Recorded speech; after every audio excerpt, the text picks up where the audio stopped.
happening? It's Len Davis with Pangelity Productions, and I'm here high above the Seattle waterfront. Check it out. I'm on the new Seattle Great Wheel, giant Ferris wheel on the waterfront. I'm doing a story for the Seattle channel about this iconic addition to the waterfront. Check it out. This is what sky high, 150 feet or so above the city looks like.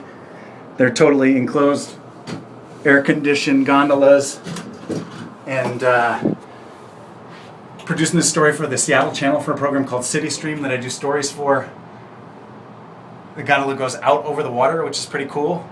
And this is the scene. This whole freeway, it's called the Viaduct.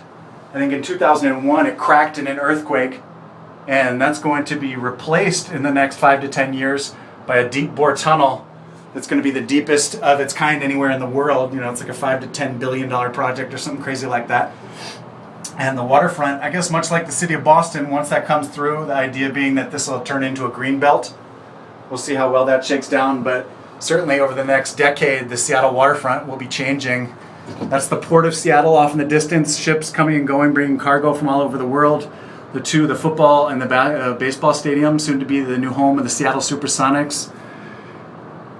Washington State ferries going to and from Bremerton and Bainbridge Island and Vashon Island and all over Puget Sound. Pretty cool. The most extensive network of ferries anywhere of any city here in the United States. Ferries just a very cool part of the local, the regional transportation network that takes people to and from across the Puget Sound. And cruise ships coming and going to Alaska during the summer. And over the next 5 to 10 years, this waterfront's going to be changing drastically.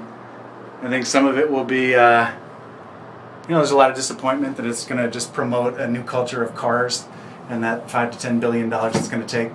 Some people had ideas that could have been used to promote a different, less car-centric culture than, for our transportation network. But at the same time, I think it'll do wonderful things for the downtown waterfront. Just about a half a mile to the north here, they've really turned what's called Myrtle Edwards Park into like an urban beach scene, so it feels natural, but it's also right off the heart of downtown. And I think part of the idea for redoing the waterfront will be to really turn it into a very vibrant living space that's both urban and accessible to many, many people, but at the same time feels more like a park in some parts, and open up access to the water.